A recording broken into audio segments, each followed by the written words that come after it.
الاتصال. قال له يسعد صباحك. صباح الخير دكتور. اسف اني طولت عليك، بعتذر. ولا يهمك. معك ناصر الشيخ ديب.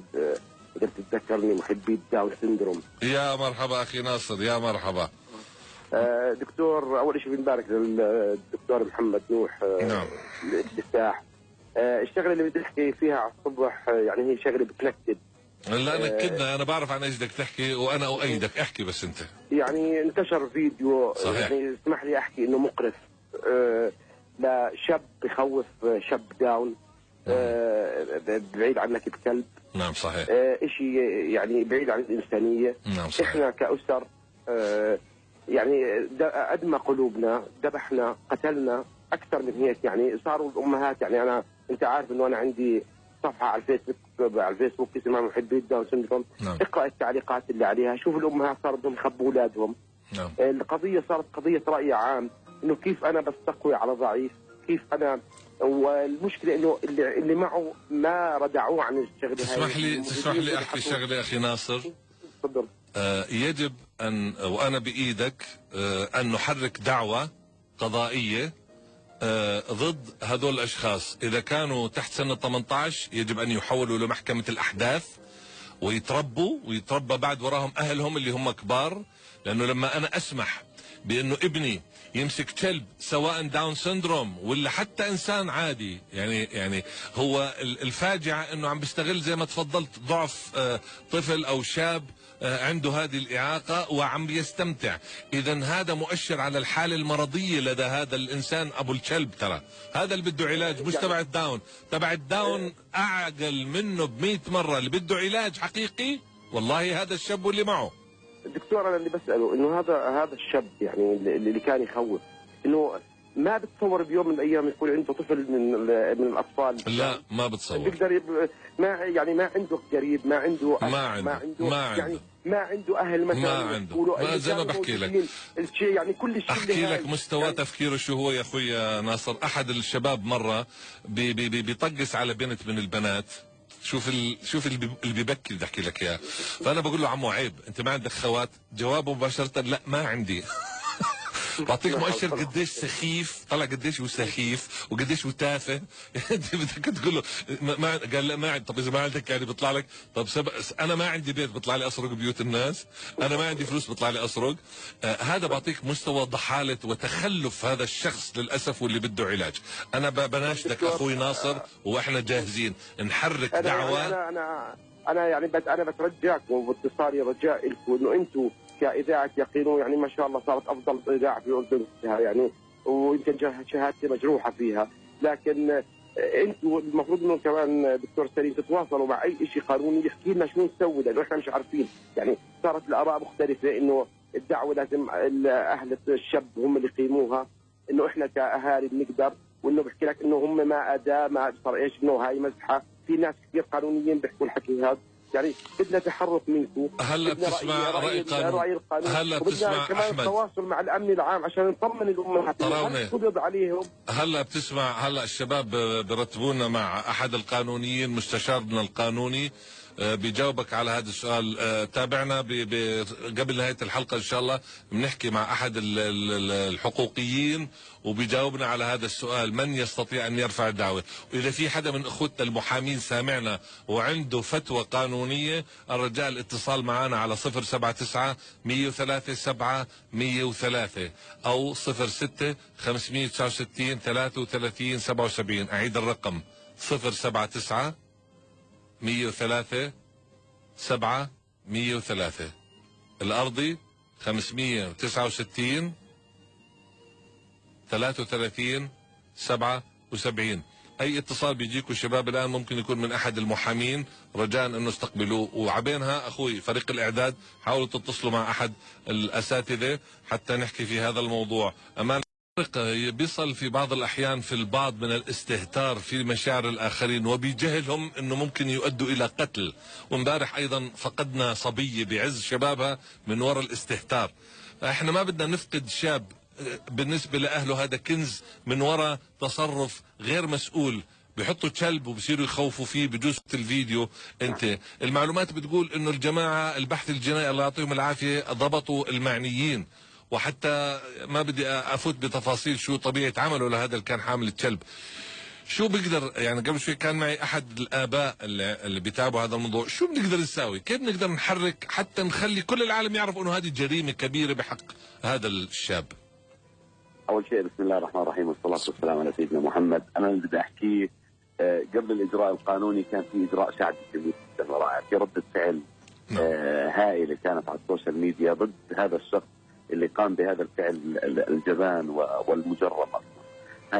هذا من باب. اما من ناحيه قانونيه فالان انا تاكدت يعني على الاغلب من امبارح تاكدنا بانه تم ضبط هؤلاء اللي قاموا بهذا الفعل، وهو فعل يعني مستهجن في مجتمعنا الاردني. بدايه راح يتم ضبطهم ضابطه العبديه في مركز الامن، راح ينزلوا على المدعي العام.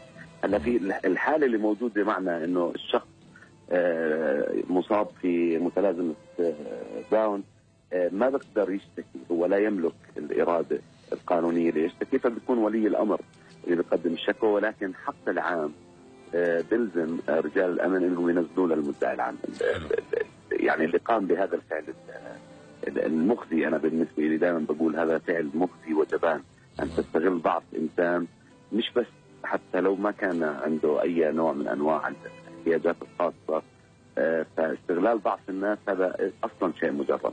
الان المدعي العام راح ياخذ تحقيقات، انا ما بدي احكي شو ممكن يكون التحقيق او مداره، ولكن القانون الاردني قانون العقوبات الاردني يجرم هذه الافعال، سيجرمها على العاقل ويشدد تجريمها على اللي عندهم اشكاليات عقليه. ليش؟ لانه بيصير في بهذا الموضوع مضاعفه للجرم، لانه هذا الشخص غير قادر على الدفاع عن نفسه بدايه، غير مدرك بالاشكاليه الصغيره هاي اللي صارت معه. يعني ممكن لو كان شخص بوضعه الطبيعي تكون اخف وطأة عليه اللي قاموا فيها هؤلاء الشباب. طب استاذ طارق، اذا اهل يعني اذا البيئه الموجود فيها هذا الشاب، اهل هذا الشاب بجوز يعني مع كل احترامي لثقافتهم او امكانياتهم الماديه او معلوماتهم ما بتسمح لهم انه يحركوا هذا الشيء، هل يستطيع اي شخص يعني خلينا ناخذ راي السيد ناصر الشيخ ديب، وهو يعني صاحب موقع محبي داون سندروم، وهو اللي اثار الموضوع بالمناسبه. ناصر تفضل اخي ناصر. اخي ناصر يسعد صباحك. يسعد صباحكم. الاستاذ طارق ابو الراغب معانا، يعني حكى لنا حكي بثلج الصدور حقيقه. والله يعني انا حتى يعني حاخذ التسجيل واحطه على محبي داون سندروم، بلكن الامهات ارتاحوا، لانه يعني يمكن الاستاذ طارق بيسمعني، لانه احنا عن جد يعني يمكن ما نمنا امبارح من كثر ما بكينا، من كثر ما تصورنا انه ممكن يكون احد اولادنا في هذا الموقف. يعني يمكن احنا كاهالي حاولنا انه نجمع بعض ونروح نقدم شكوى، وهو يعني بسبب اتصالنا وبدنا نسمع من الاستاذ طارق انه بنقدر يعني احنا كاهالي نقدم شكوى جماعيه بالاشخاص هذول قانونيا.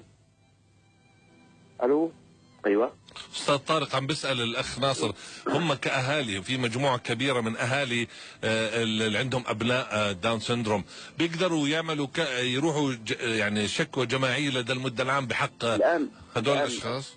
الان اخي الكريم انا بدي احكي شغله. الان الشكوى تمت والحق العام هو الذي يتابع. يعني اصلا الحق العام الدوله تدافع عن مواطنيها بهذا الشكل. يعني اللي قاعد بيصير الان حتى لو مش اهل هذا الشاب اللي يعاني من متلازمه داون قدموا شكوى، الان الشكوى مقدمه باسم الحق العام. طب لو تنازلوا الاهل؟ لا، في شغله مهمه، في الشق الشخصي وهو المتعلق بالتعويض، وفي الشق المتعلق بالحق العام. الشق الشخصي المتعلق بالتعويض لازم ولي امر هذا الشاب هم او اولياء اموره هم اللي يقدموا الشكوى. اما الحق العام هي نفذت، الان راح ياخذوا يعني راح يتم عقاب هؤلاء الشباب باسم الحق العام على الجرم اللي قاموا فيه، وهو اثاره الهلع واثاره الفزع واستغلال بعض هذا المواطن الاردني. بالمناسبه هؤلاء مواطنين اردنيين يعني ياخذون صفه المواطنه الكامله، لا يعني ان يكون لديهم معاناه مرضيه معينه ان تنتقص من مواطنتهم. فالمواطنه هي ان الدوله ايضا باسم الحق العام تدافع عنهم ان تم انتهاك احدى حقوقهم. اللي صار طبعا الناس، في ناس ممكن يبسط القصه هاي القصه هي عباره عن استغلال ضعف واثاره هلع وفزع في قلب هذا الشاب. ممكن هاي العمليه لو تمت مع واحد اخر تكون عاديه، ولكن مع هذا الشخص ممكن تصل لشروع بالقتل. ممكن انه هذا الشخص تلقى هذا التخويف بهاي الطريقه، بطريقه مرعبه جدا، وكانه شخص ماسك اخي طارق، انا حقيقه هسه عم بطلع عليه كمان مره بعد الحكي اللي حكيته، وعم بطلع على وجه الشاب حامل الكلب. يعني هو يستمتع في تعذيب الاخر، انت فاهم شو يعني؟ هو هابي، مبسوط انه عم وبضحك، وفي ناس قاعدين عم بيحضروا. يعني انت فاهم؟ يعني هذا لو يروح لحقوق الانسان في اليونايتد نيشن، والله العظيم اساءة للاردن. يعني هذول الناس مين ما كانوا، اولاد مين، مفروض الاعلام يقول انه تم تحويلهم الى القضاء وانسجنوا. انا هذا اللي اطالبه. هو تم اخي العزيز دكتور، يعني احنا متاكد انه تم تحويله. تفضل اخي ناصر. انه يعني متابعين معنا من الجزائر، من تونس، من كل البلاد العربيه استهجنوا، لانهم هم عارفين انه الاردن هي بتدافع عن حقوق ذوي الاعاقه، وان الاردن اكثر دوله عربيه متقدمه بحمايتهم.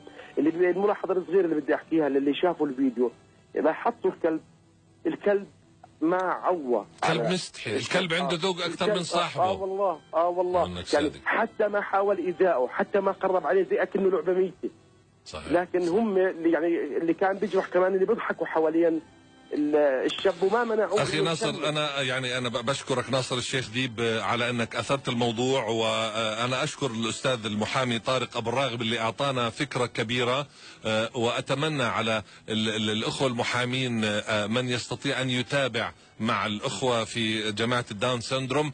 بدنا نسمع انه اتخذ قرار قضائي بحق هذول. وبعيد مره ثانيه، هذول لا يمثلوا اي اردني، وهذا واحد بال10 مليون، لكن لانه واحد، احنا عندنا في الاردن غالي المواطن. يعني في دول ثانيه بجوز بيشير شغلات اكثر من هيك، لكن هذه الحادثه اللي كل جوز 10 سنوات بتصير مره، لن نسكت عليها. مره ثانيه شكرا اخي طارق، الله يعطيك الف عافيه. كل المحبه لك طارق ابو الراغب، الاستاذ طارق ايضا. اخي ناصر الشيخ ديب، انا اشكرك، واحنا منبرنا دائما لكم موجود لكل محبي داون سندروم. الله يحمي اولادكم واولاد الجميع. ومن امتى ما بينا خلاف انا وانت، ولما تشوفني او اشوفك نبص بعيد، ومش معقول هيبقى كل واحد مننا في سكة. غريب الحال وده احساس علينا جديد.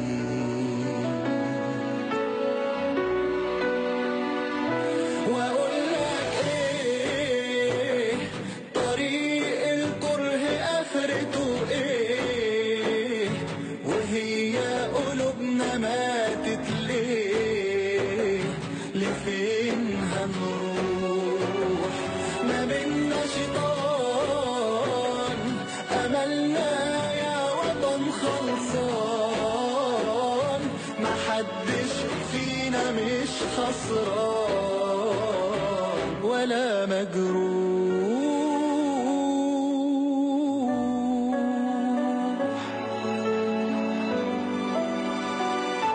بيألمني شعور انك قدرت في لحظة تظلمني، تنام مرتاح وانا منك دموعي بأي أساس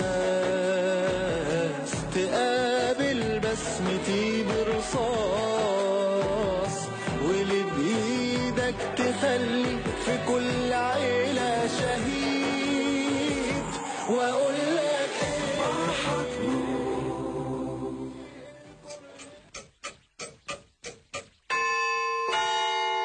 الساعة الآن 9 صباحا بتوقيت موبايلات بوش. قبل ما أعرفكم على حالي بدي أحكي إنه صار لي فترة طويلة بدرس السوق، بس خلص قررت أنزل بالأسواق مع